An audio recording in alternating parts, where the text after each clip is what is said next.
wiring of yesterday's between. Okay, I'm having to look this way because my computer's about to go. Okay.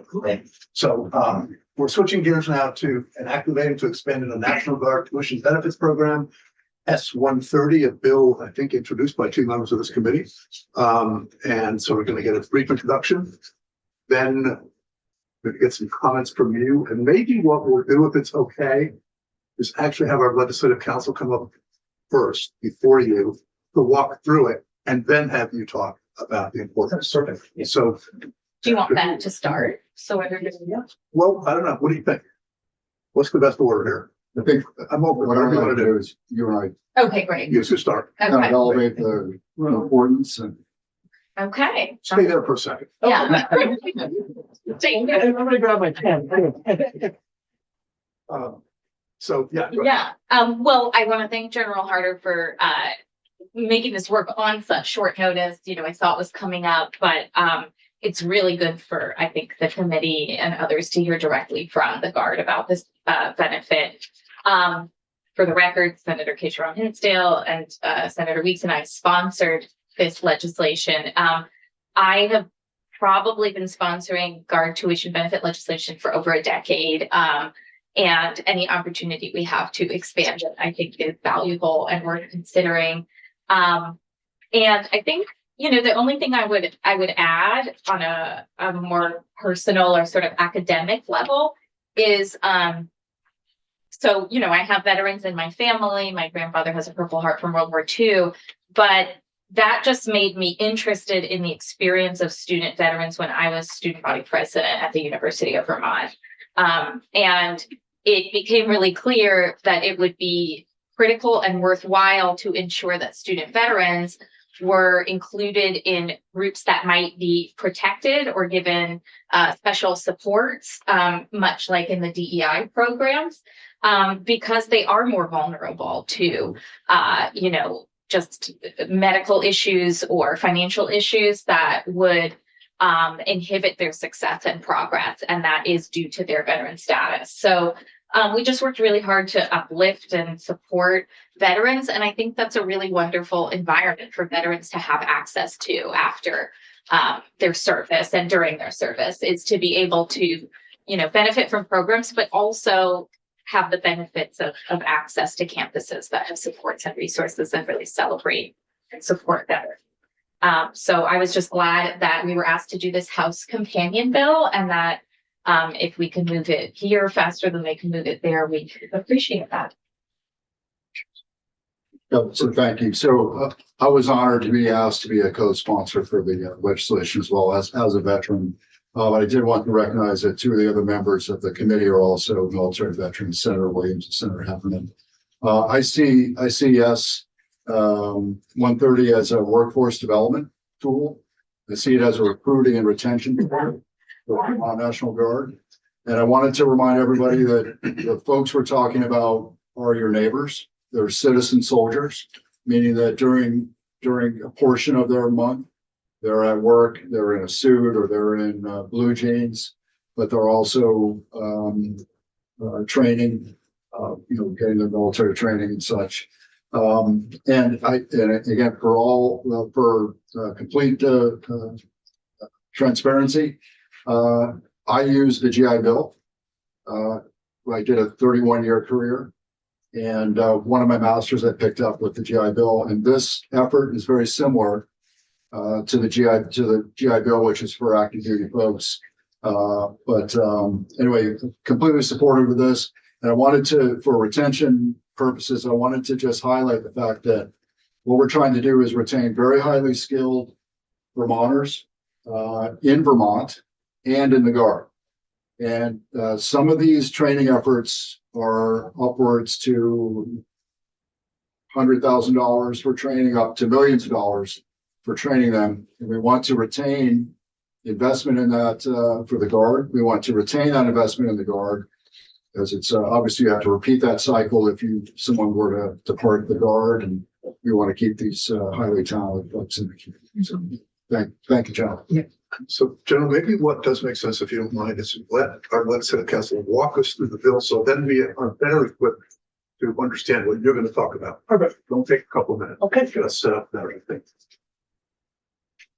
Will be that is the purpose. The bill? Yeah.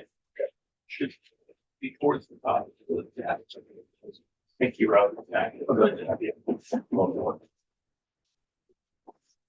You do have it.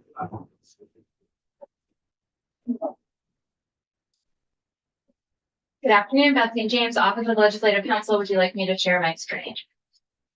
Yeah, I guess just for the benefit of people watching.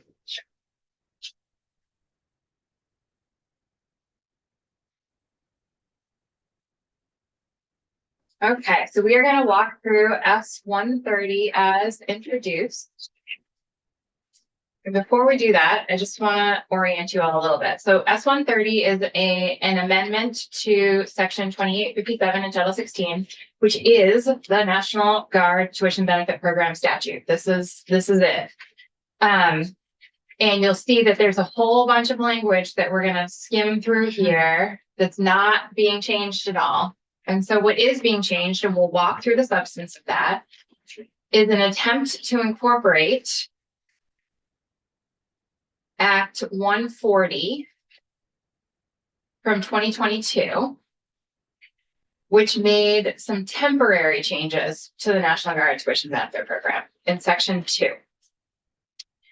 And so these changes, which allow a Guard member to pursue a second undergraduate baccalaureate degree, if the individual received a first undergraduate baccalaureate degree that was not funded under the program or any other state funding source designed exclusively for members of the Guard. It allowed a Guard member to be eligible to pursue a graduate degree under the program if the individual agreed in a promissory note upon receipt of the graduate degree and until the individual's service commitment to be employed full-time in Vermont, or if unemployed, be actively seeking Vermont. It allowed an individual to pursue a graduate degree under the program, even if the individual had not, even if the individual had received an undergraduate baccalaureate degree under the program. And then there was some language here about terminating the tuition benefit for graduate program. And that language is repealed on July 1, 2025. We don't have. So, yep, I'm getting there. Oh, no, we don't have this bill is. This one's a late addition. Okay. Nope. No, she's talking about a pilot program from 2022. Okay, it's not Specific- 130. It's. No, this makes permanent what I just Oh, highlight. Geez, okay. I'm a Guard guy. So, so what we just walked through Need more tree. was session law because it was a temporary pilot program. So what S-130 attempts to do is take all of that and fit it in where it belongs in the statute. So, the tuition benefit, we're going to start on page 2, line 14. And we're going to skip to page 3. The tuition benefit shall be conditioned upon the members executing a promissory note. And then we're adding to this promissory note subdivision a requirement that if the member is pursuing a graduate degree under the program, the member shall agree in the promissory note to, upon receipt of the graduate degree, and until the individual's service commitment of under subsection D of the section is satisfied, which we'll walk through in a minute, be employed full-time in Vermont, or if unemployed, be actively seeking full-time employment in Vermont. That's directly taken from Act 140 from 2022, just fit into the right section of the statute. So then we've got some eligibility changes here. So currently, I'm on page 3, starting on line 13. In order to be eligible, you have to be an active Guard member, you have to have successfully completed basic training, and you need to be enrolled at UVM, a Vermont State College, or any other college or university located in Vermont, in a program that leads to an undergraduate certificate, a degree, or at an eligible training institution, etc. This section adds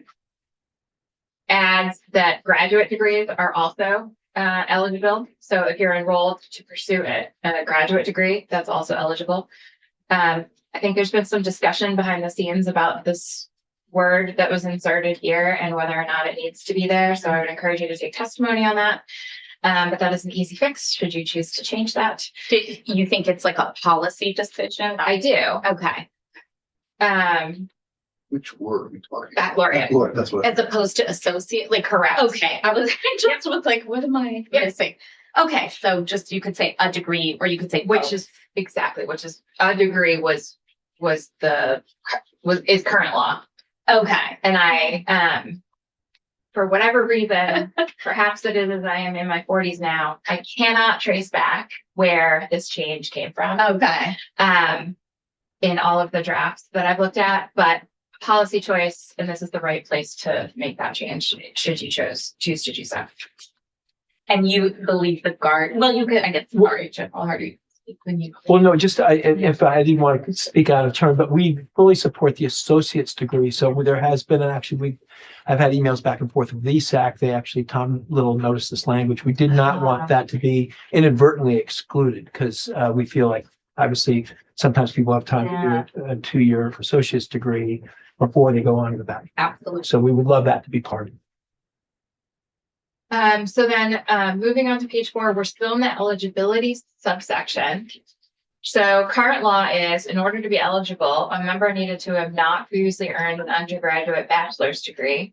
And now we're adding from Act 140 that was funded under the program or any other state funding source designated exclusively for members of the Vermont National Guard.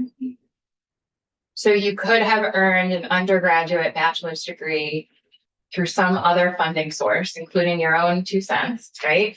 And still be eligible to receive an undergraduate bachelor's degree through the program.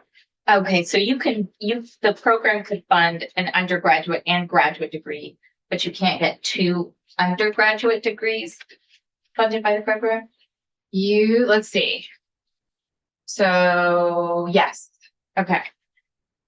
I guess I'm okay if people get 2 bachelor's or associates and a bachelor's degree under the program, but I thought that with that Act 140 language that they could pursue a second bachelor's, but that's only if they had that the first one. I got you. funded.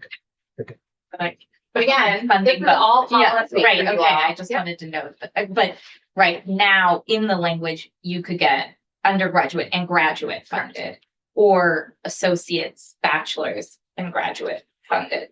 I think undergraduate's Anyway, I think we'll just simplify the language. I think under current law, you can only get 1 degree. Okay, S-130 is proposing that you could get an undergraduate and a graduate. Or you could earn your individual second bachelor's degree so long as the first degree was not funded under the program or other state funding sources for Guard members. But again, this is all policy. You all can change that. So just big picture. So D is referring only to the notion of a second bachelor's degree. Correct. Okay. We haven't gotten to the graduate degree yet. Okay. Yep. So you can see though that if you ignore the underlying language, current law is you just have not previously earned an undergraduate bachelor's degree. It's silent as to who funded it. So under the current program, well, if you put aside Act 40, pre-Act 140, you would have, the only way to be eligible for the program is to have not previously earned an undergraduate bachelor's degree, period. okay. But if we clarify that baccalaureate piece, which I think is a bachelor's degree. Yes. Okay, I don't know. So if we clarify that and said a degree, then what would we want to do to clarify below?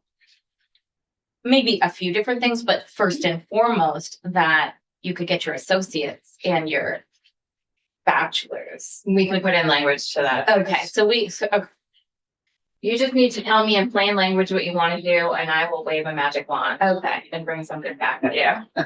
No problem. Okay, so we're moving out of the eligibility section here, subsection.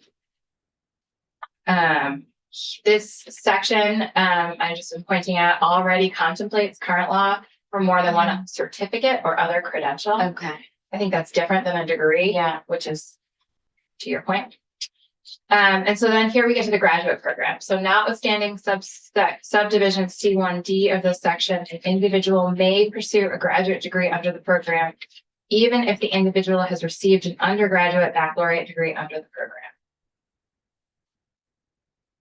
That's the same thing that Bill's trying to accomplish, right? That's up for, I can't say the main thing. Yeah. But yes, this is a substantial change, the graduate degree eligibility. But what does the notwithstanding do here? So C1D is, Who's below it? it's C.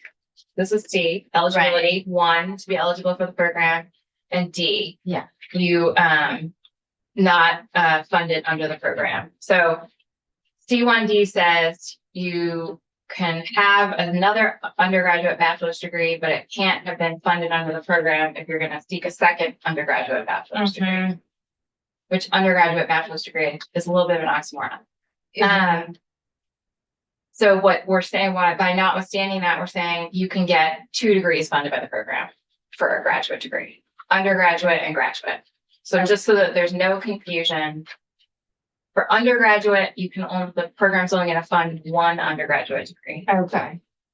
But and technically the program's only going to fund 1 undergraduate degree, but it will also fund 1 graduate degree. Sure.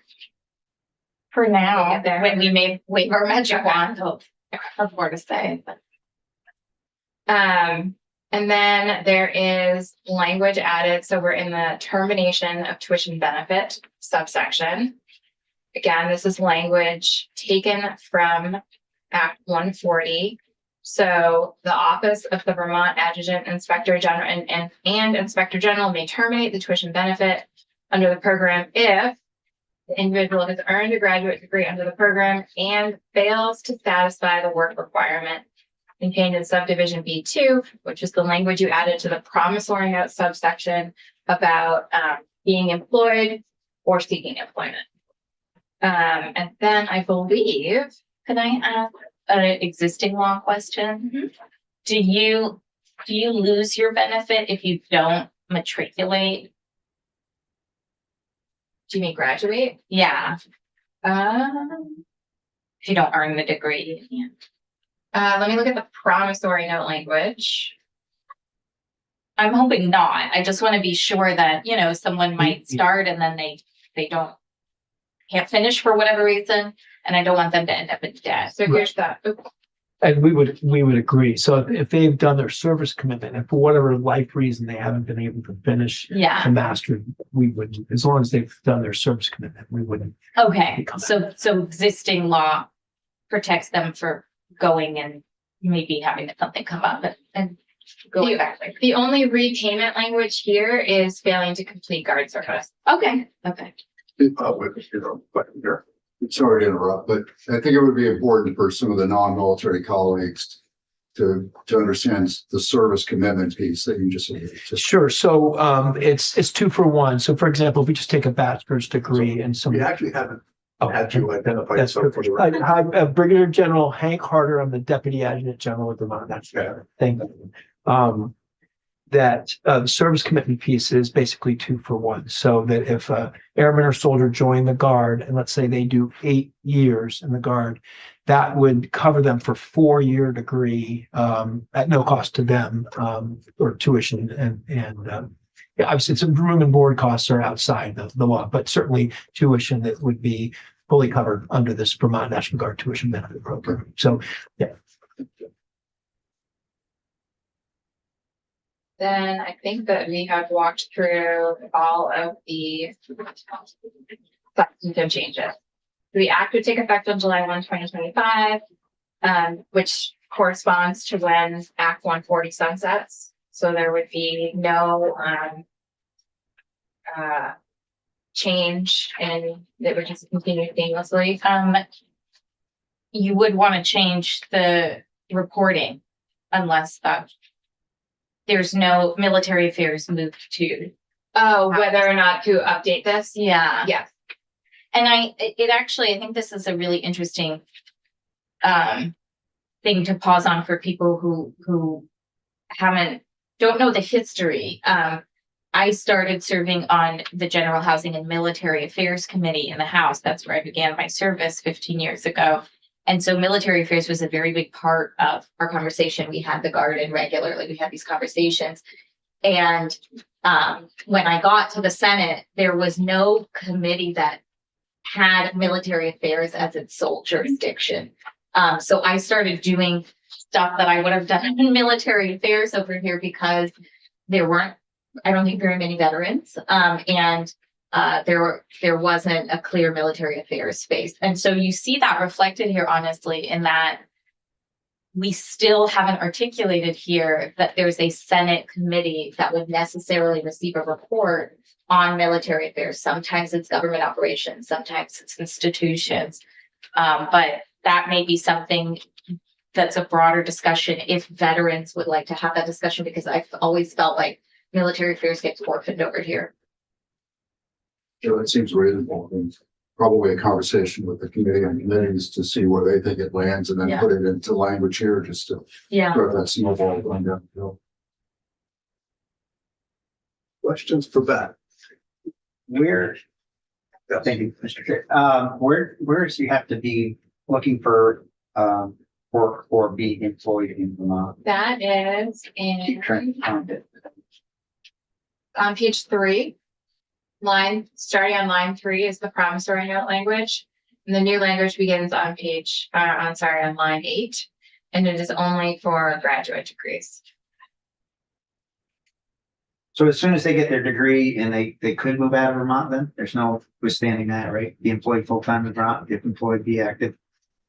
Just why they're getting the degree, they have to be either looking for employment or employed in Vermont. As far as the benefits for this program, yes. Whether there's other things that would require them to be here, I don't know. But as far as this degree program, yes. But once they get the degree, there's nothing to say they've obligated to stay in Vermont. Not in relation to their eligibility for this program. So let's go, no, wait, you're gonna let some things go, because it falls up the The rest rest of of the the virtual Then you. kind of help. I've heard this conversation over the past couple of years, and what I wanted to offer was that experience has found that if someone is employed in Vermont, they're in the Guard, they tend to stay in the state. Now, it's not a guarantee, it's not a requirement, but experience has shown that if they're already here, they're already working, they're in the Guard, they're going to remain here. Like 80% of them are going to remain here. That's something we should look at as we take testimony. That's the concept. That's our position. And this is only applicable to Vermont State Colleges system? No. So if you look at page 3, line 18, subdivision C1C, students would have to be enrolled at UVM, a Vermont State College, or any other college or university located in Vermont. Okay. And for follow-up, it's also for Vermont Guardsmen that are not residents of the state. Yes, yes, So, correct. And it says that right on line 14, okay. whether a resident or non-resident. And I mean, the UVM question was always a big one because UVM has a really strict residency policy that you can't meet unless you were born here. And it's like, I think we put this in the last biennium.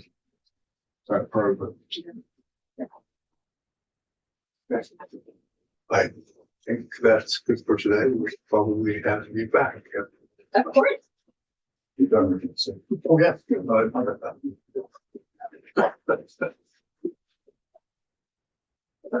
Well, so now we're well acquainted with what we're Yes. talking about, so. Well, first of all, thank Floor is you. yours. Once again, Brigadier General Hank Carter with the Vermont National Guard and the Deputy Adjutant General. It's an honor and privilege to be before you. Thank you for your time. Thank you, Senator Ron Tendale and Senator Weeks for supporting this. General Light and the National Guard, we fully support S-130. The program, as described, has been incredibly successful from our lens for the second bachelor and particularly the master's degree program. The history, which certainly Senator Ron Hinsdale knows well, we really, in Vermont, with our education benefit program over a series of years, went from kind of worst to first, in my view. We were trying to gain parity with some of our neighboring states, Massachusetts, New Hampshire, New York, further to the south, Connecticut, that they had tuition benefit programs prior to 2018 that we just didn't have. And so with the work of this body, we really have a program that is the envy of many different states at this point, and we appreciate that. We feel the program as a whole has a huge impact on recruiting and retention for the Vermont National Guard. Anecdotally, when I get together with young airmen and soldiers, which I do on every drill weekend, and I look forward to it. It's kind of the highlight of my drill. I was with the medical group a couple of months ago, excuse me, and I had a line, we had males and females in the room, but a line of about 5 new young female airmen going into our med group, and all of them said that a big portion of the reason for them joining the Vermont National Guard was the tuition benefit program. So it really is a great program. I did send down a few graphs, so if we can put up this one, it'll illustrate kind of the usage of the program as a whole since the 2018 and 19 year. And so it took a while for people to gain knowledge about the program, but if you start in the academic year 2019-2020, the usage of the program, the number on the top is the individual numbers of soldiers and airmen that have used the program in that academic year, and then the total number of monies paid out to colleges and universities. So, for example, 2019 and 2020, which we really feel was really the first year that we started educating folks about it to the degree that we would hope. And it started with 57 folks, and then 64 the next year, 82 the next year, and then academic year 2022-23, 107 users, and then last academic year 2023-2024, 108. We get $1.3 million dedicated to this program each state fiscal year. To this point, we've used about 1.1. Last year was a little bit less than the total usage, but that was based on some of our airmen and soldiers choosing to go to more affordable schools for the programs that they were looking for. And so that just gives you, overall that the program is well used. I would actually ask you all with your Senate colleagues, the House put forth where we have about $100,000 cut to 1.2 million. We've always said, hey, we'd like to keep that money in the budget for the Vermont National Guard tuition benefit program. For example, I had about 275 airmen coming back from Japan in April, and some of them may be doing online courses starting in May or June. So yeah, and you don't know how much of that entitlement they're going to use. So maybe we can get that money back. And I know that this is not a financial committee, but it's good for situational awareness. I'm glad we adjusted the associate's degree. I wanted to make sure that came up. If you could put up the next graph, that would be great.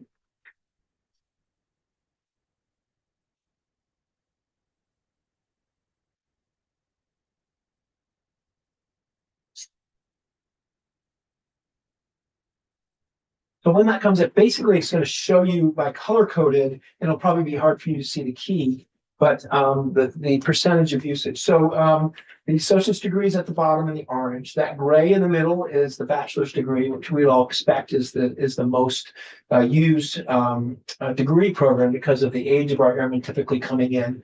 And then up the top, I want to draw our attention to the yellow is a certificate program, which could certainly work for folks gaining certificates in whatever vocation they're looking at. Like, for example, a pilot's license. This would be able to cover something like that because you get a certificate and licensure from that. The master's degree program is in blue. And you can see we had 7 users after Act 140 was put into place in 2022. And then last academic year, that more than doubled to 18 users of the master's degree program. So to your point, Senator Weeks, this is a great way, I think, we have a very professional force. They get very high degree of training in both the Army and regular Air Force, regular Army when they go off to do their specialty. And these programs really help keep an educated force with us. And it's a great, not only recruiting tool, but the retention tool as well. And we want them to further their education. And if they're a drill status guardsman, which 2/3 of our force are, so the part-time guardsmen, this allows them to further their civilian career as well. So I just want to say we wholeheartedly appreciate you bringing this up and taking this up. We feel it's a great benefit to the soldiers and airmen, and we would really love for S30 to come through and make sure that what was kind of a test program, which I feel the numbers bear out that it was a successful test, that gets baked into the program for that second bachelor's and master's. Senator Weeks. Yep, thank you, General. I wanted to highlight one aspect of the chart for the benefit of my non-military sourced colleagues. And that is that I think that the graph shows a very interesting distribution between officers and enlisted utilizing the program. Typically, officers come in with a bachelor's. Enlisted typically do not come in with a bachelor's. So you can see the preponderance of the use is associates and bachelors. That to me is the enlisted ranks utilizing the program. Now, officers, they come in typically with a bachelor's, and that's the blue indication, but you may have a couple of enlisted folks that have already got their associates, maybe have gotten their bachelor's, and they go on to earn a master's. So again, phenomenal recruiting tool, but I wanted to highlight that this is a very interesting distribution amongst the ranks. This isn't just an officer program with because it's college and what have you. This really is a equitable distribution amongst the force. I think it's a great point, sir. And also, we all know how expensive college is. So if somebody's going to raise their right hand to serve the nation in the state of Vermont, and they go off to training, they go to basic training, they go to their skills training, the Army calls it AIT, the Air Force Tech School. So they're going to come back and be a firefighter. They go to the firefighter school. Well, they've given a dedication of service to Vermont and the nation. Boy, what a great way to reward that with allowing them to further their education. And then, open doors. And then to your point, we have enlisted folks that come in and get their bachelor's degree, and then they may be able to apply to an officer position. So some of the best leaders have been enlisted members first. So Colonel Finnegan, our wing commander, currently, he was a crew chief on the F-16 while he was in college. Then finished college. This program didn't exist then, and then came back as an officer. Now he's a full colonel. I think all three of us were prior service. Yeah. Enlisted. Yeah. I've always been an air guy. Yeah. Yeah, and I think Senator Heffernan, if you would let me allow, and he's one of our most skilled in explosive ordnance disposal career fields, enlisted or officer. Enlisted really do most of the work. So and it's always a privilege to work and serve side by side. But some of the folks that you've served with in your shop, I'm sure made good use of this program. So just to make sure I fully understand this, you pay the dollars go just for tuition as opposed to, I think I heard you say that. Yes, sir. And what are we talking about? I guess I could do the math, calculator. But what are we talking about an average person getting from this in a given year? Yeah, it really runs the gamut. I do have, and I could send it to you, what the different colleges charge. So it can vary widely from somebody's in a program at CCV to somebody's at UVM. And that's why it was really important, and I think really well thought out with the writers of this bill, is that they use the in-state tuition rate for UVM, which is typically one of the more expensive schools. So I could do the same thing, and I can certainly get you that, but it's really, it fulfills, the way the program works is we get the entitlement into the coffers of the military department, and then we transfer that to VSAC, and VSAC administers the program, and they write the checks too, and VSAC is written in the bill as well. What happens if you run out? Well, that's a good question. I think I view as part of my job of being interacting with the legislatures, I'd be coming down with hat in hand saying, hey, this is an entitlement. That's right. We haven't run out of the 1.3, we've used about 1.1 each year, a little less last year. So that's been a good thing. But I always am getting calls from your colleagues that are in the appropriations committees, like, do you really need all that? And I said, we really would like to keep it because we want folks to be able to use it. Senator Williams. So I had an associate degree when I got into the officer rank, and then I had to get a bachelor's degree to stay in because they were gonna throw me out if I didn't. So I was going to college when I was serving. Right. Yeah. And it's worth noting, there's some good federal programs and written into the base part of the law that your colleague did not read is they have to use all of their federal programs first. Whether it's the post 9/11 GI Bill or federal tuition assistance, which the Army gets, and they have to use those federal monies first. Senator. Yes, thank you for the good comments of service. And I want to say in my I'll be up to 34 years retiring this June, that I've seen a dramatic change. When I joined, it was most NCOs did not have a college degree. Now, in the last 6 or 8 new EOD people that we've had, they've at least had an associate's, if not bachelor's, every single one of them. It's like, what a change in the career field. Right. And this, like you said, great recruiting tool because they know they can come in and get a master's. It even so Absolutely. Yeah. I'm very supportive of this. Yes. Well, thank you, General Harder. I think for one, if we do expand it, there's a good chance more money gets used. So we probably would need to look at advocating for the $100,000 because if more people are getting a graduate degree, that could be a real concern. Yes, know. absolutely. So we'll make note of that, as a committee, I suppose.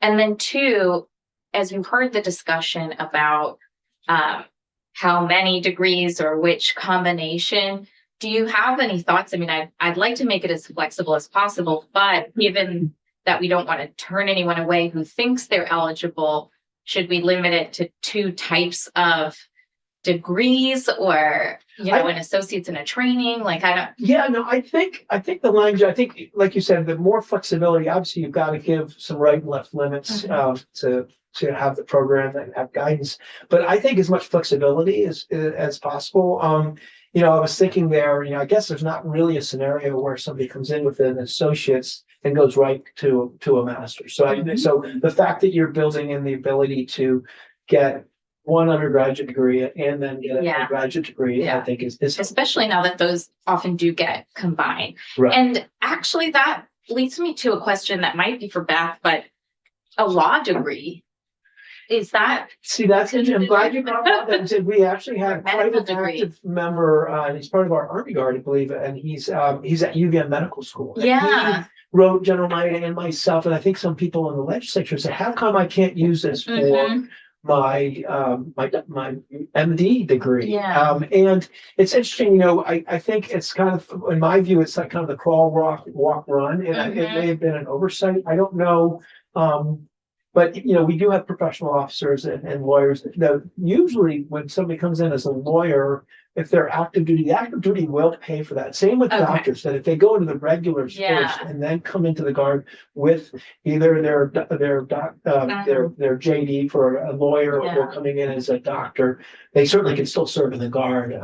But that's something maybe we can look to expand the program later on, because it could be a scenario that you have somebody that's got their bachelor's and wants to apply to medical school. And boy, if they're in the Guard, it would be nice to be able to use this. One more. Okay. And this we don't put that in a special fund, it's just appropriated. It is. It's part of it, and General Knight likes to call it an entitlement. So it comes into the military department budgets every year. So this year for next year it started for FY26 at the 1.3 million, and during the appropriation process, at least the House is recommending it goes down to they used $100,000 of that money somewhere else. So we've come in at 1.2, so which would take us down 100,000. So if you don't spend it all though, Yeah. it's there for next year. Yes, and that's typically we'll work with the fiscal department that if we haven't used all of it, we go through that carry forward process, but typically they'll take it and put it to next year's account. Yeah.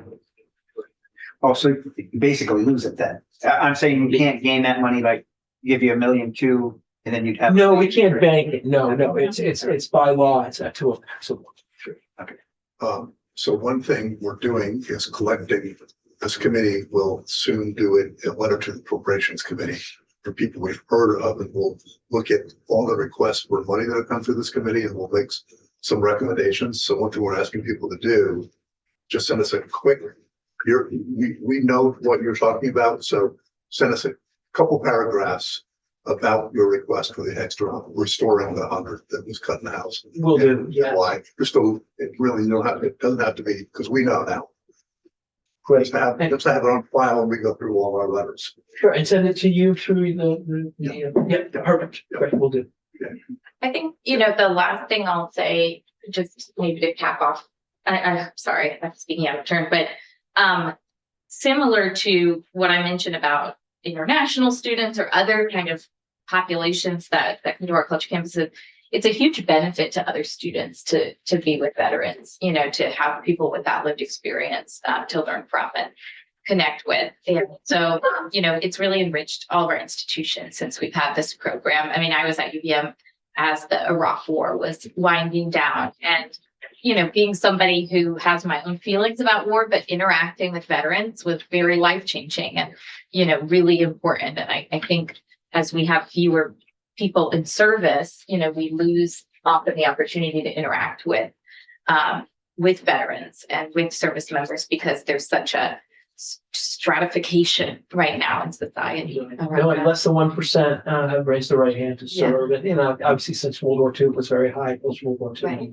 Right. And we benefited too, particularly with the new American population. So this evening, if you're around for General Knight's address, we have Master Sergeant Mahat Abdullahi from Somalia, and he's a naturalized U.S. citizen. I was a colonel commander at the Air Guard when he became naturalized, but he joined our Air Guard and was able to get an accelerated U.S. citizenship through that. And it was something I'll never forget, going to a small school in Vermont where he became a U.S. citizen. But he's now deployed twice. He's used this tuition benefit program to further his life, but he's furthered our lives by introducing his experience and culture to our enforcement. Yeah. And there's multiple avenues. Thank you. Thank you for your answer. Thanks for coming in. Yeah. That's at 4:30, right? That's 5 o'clock is when it starts and hitting the check. Oh, when he talks. Yeah. Okay. And then there's a reception afterwards.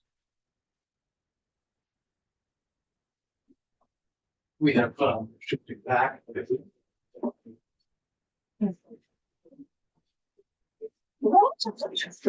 Or actually not that good, moving on to H2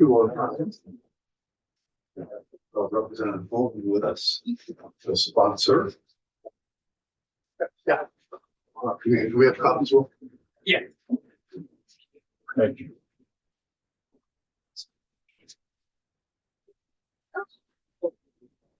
For condescended Ed for me.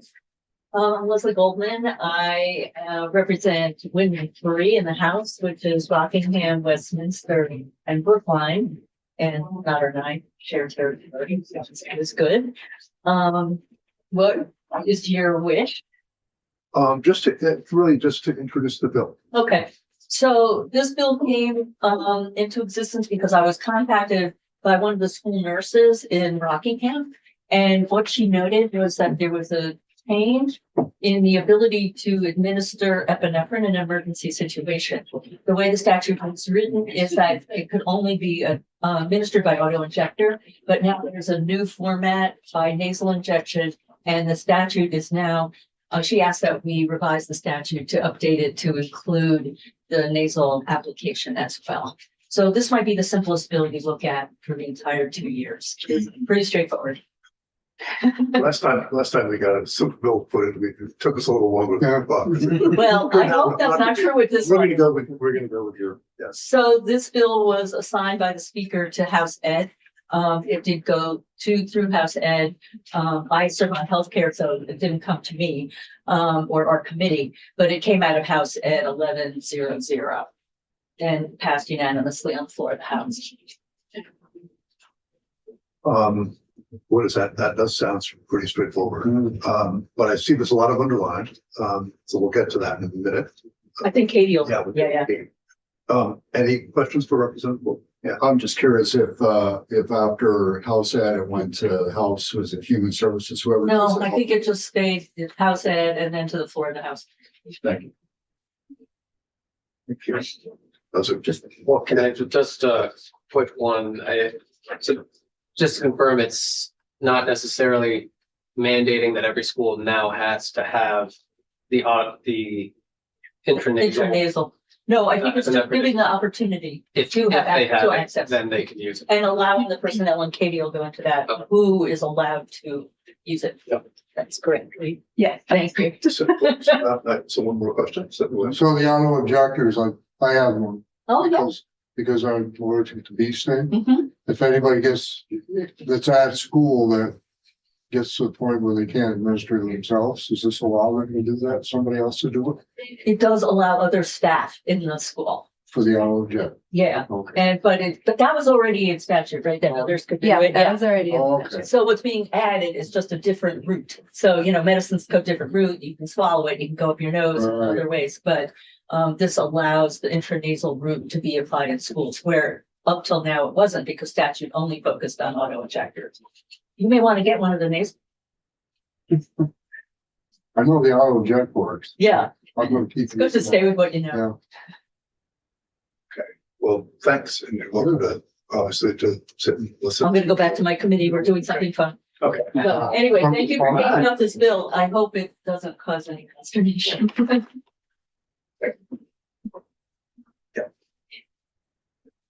But you know what's gonna happen? It's gonna happen. It will, You're gonna. one day.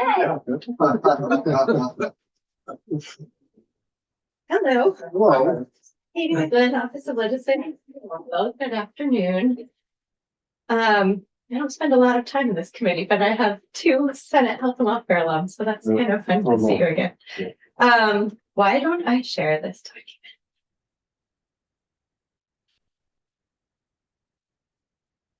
Okay. So as Representative Goldman said, the sort of main thing, I should back up. Maybe about 10 years ago, the underlying language of the statute was enacted. And at that time, it created provisions that would allow an epinephrine auto injector to be not just used at school, but that a healthcare provider would prescribe a stock supply to school. So there would be on stock for administration if someone needs it. And you'll see that there's language that directs an administrator or school nurse to come up with plans for either a student who has a known allergy to be able to administer it themselves, or, if the student can't, or if it's not a known allergy, that a designated person at the school can administer the epinephrine. The bill itself changes the language around auto injector and also adds intranasal, so that there could be a stock supply of intranasal epinephrine at the school in addition to or instead of an auto injector. But one of the things that sort of came up when we were talking this through in House Ed was that the original underlying language, there's a little bit of a disconnect between who can direct a school nurse to do different things.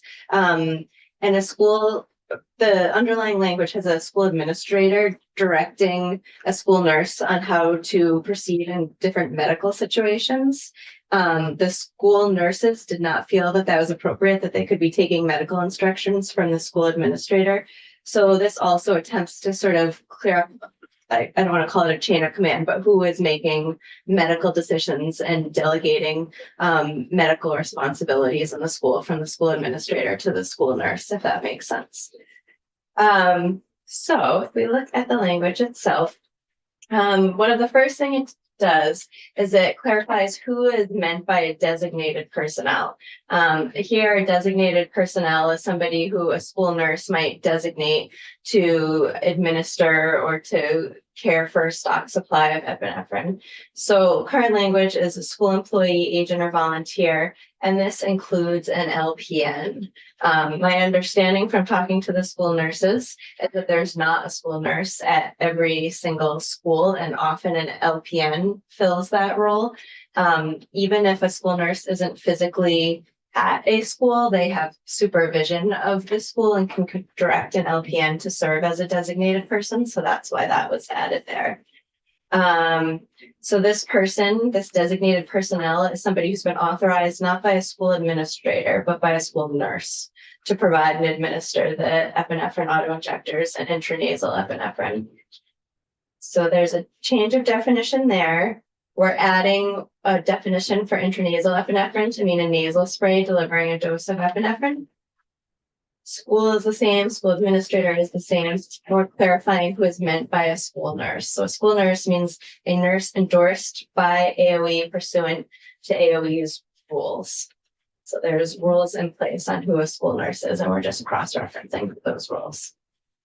In subsection B, a healthcare professional may prescribe an autoinjector or intranasal epinephrine or both in a school's name, which may be maintained by the school for use as described in subsection D that we'll get to.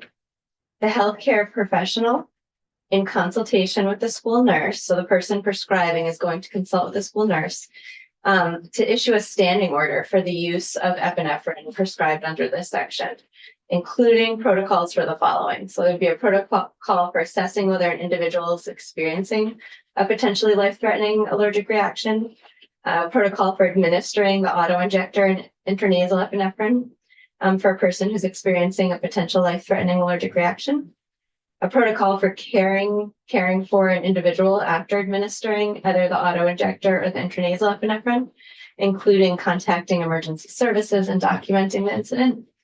Lastly, a protocol for disposing of used or expired autoinjectors and intranasal epinephrine. So, minor, Mhm. am I look at B and C, Mhm. one has an and one has an or. Let's say administering epinephrine. I think they both should be ors, right? I think it could be an or on line 16, yes. Caring for an individual or administering epinephrine autoinjector. I think it makes sense to add or. Which is not On worth line doing 16. an amendment unless we really have to. Administering an epinephrine autoinjector. It'll be the shortest amendment I write this year, though. And then But I think it should be fine. Thank you.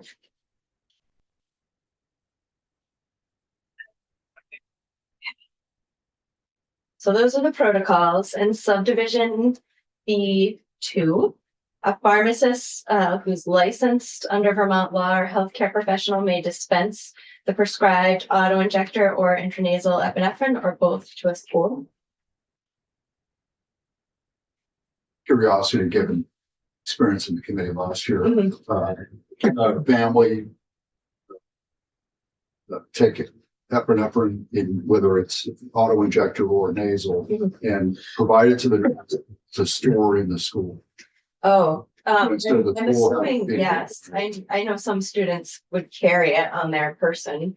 But I'm assuming there's also an avenue by which it would be stored at the nurse's office if it's not something that, you know, is anticipated to be needed immediately. So is it anticipated that the family would say, we'll take care of our own, Mhm. make sure our own child carries the nasal or auto injector versus pre-storing it in the nurse's office, or third, having the school fund that procurement? So this language doesn't really prescribe an avenue. Instead, we'll get to language that sort of says that, you know, if a student has a known allergy, there should be an agreement with the family and with the school nurse in place for how administration is going to go in the event of a severe allergic reaction, but it doesn't prescribe one avenue over the other. I think it would be a worthwhile question, assuming you might have the school nurses in, to ask how it's handled, but I imagine it might be by a case-by-case basis, depending on the allergy. Yes. So, I know the auto injector is supposed to stay at 70 degrees if we can, so if it's inside a classroom that's extremely hot, they're not air conditioned, they might need to have it stored in a refrigerator or something. I mean, it's ideal, the ideal temperature. I don't know if it would be, you know, what the range is. And I don't know how the intranasal changes that. Yeah. Okay. Subsection C. A school may, but doesn't have to, may maintain a stock supply of epinephrine auto-injectors or intranasal epinephrine or both. The school may enter into arrangements with manufacturers or suppliers of auto-injectors or intranasal epinephrine or both to acquire these products for free or at reduced fair market prices. Subsection D, the school administrator may authorize a school nurse who in turn may authorize designated personnel too. So that is a significant change that the school nurses wanted, that they would be responsible for directing the designated personnel. So this is what school administrator may authorize a school nurse to do. Provide an auto-injector intranasal epinephrine to a student for self-administration according to a plan of action for managing the student's life-threatening allergy maintained in the school's health records. Second, administer prescribed epinephrine auto-injector intranasal epinephrine to a student according to a plan of action maintained in the student's health records. And also administer an epinephrine auto-injector or intranasal epinephrine in accordance with the protocol issued in subsection B of this section to a student or individual at school if the nurse or designated personnel believe in good faith that the student or person is experiencing anaphylaxis regardless of whether the student or individual has a prescription for an epinephrine auto-injector or intranasal epinephrine. So it's not just the students we know who have severe allergy who have a prescription for epinephrine. It's also authorization. And this isn't new law, this is existing law. But if the school nurse or the designated personnel believes that this person is having a life-threatening allergy, that they could administer the epinephrine. In subsection E, designated personnel, a school and a healthcare professional prescribing an epinephrine auto-injector, intranasal epinephrine, or both to a school are to be immune from any civil or criminal liability arising from the administration or self-administration of either of the two products under the section, unless the person's conduct constituted intentional misconduct. Providing or administering an auto-injector or intranasal epinephrine under the section does not constitute the practice of medicine. Some cleanup, striking this language on or before January 1, 2014. This directs the state board in consultation with Department of Health to adopt policies for managing students with life-threatening allergies and other individuals with life-threatening allergies who may be present at school. So those presumably have already been adopted. Policies are to establish protocols to prevent exposure to allergens in schools, establish procedures for responding to life-threatening allergic reactions in schools, including post-emergency procedures, and implement a process for school nurses, not just schools, and the parents and guardians of a student with a life-threatening allergy to jointly develop a written, individualized plan of action that incorporates instructions from the student's healthcare professional regarding the student's life-threatening allergy, includes the requirements of another section in Title 16 if a student is authorized to possess and self-administer emergency medication at school. Becomes part of the student's health records maintained by the school, and that plan has to be updated each year. Also requiring education and training for school nurses and designated personnel, including training relating to storage, as you pointed out, and administration of the auto-injectors and intranasal epinephrine, and recognizing and responding to life-threatening allergic reaction. Also requiring each school to make publicly available the protocols and procedures that it's developed in accordance with the policies adopted by the state board under this section.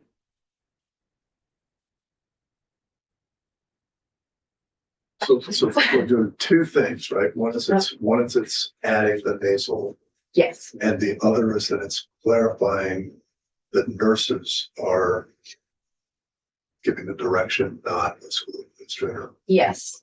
all of the procedures. And it gives the authority to designate medical instructions to other people from the administrator to the school nurse. Yeah. And as a practical matter, does that little and an or Mhm. matter or not? Is it really going to be interpreted in the way, and it's not going to be interpreted to produce an absurd result, I would guess. If we were just to leave it. Auto injector and. I mean, It's amazing. having identified an issue, I'd like to fix it. I always like to fix it, yeah.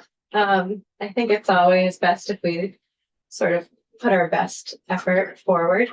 So I'm happy to draft that up. It'll be, See, it breaks. short and sweet. We'll look it for a couple hours.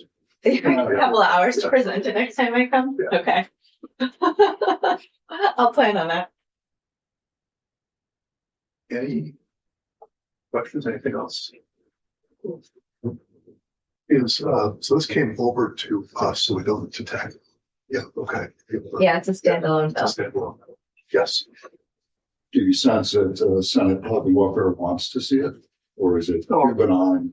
I'll mention it to Senator Lyons, but like, we'll see. I'll mention it to her and see if she's interested. I don't think she will.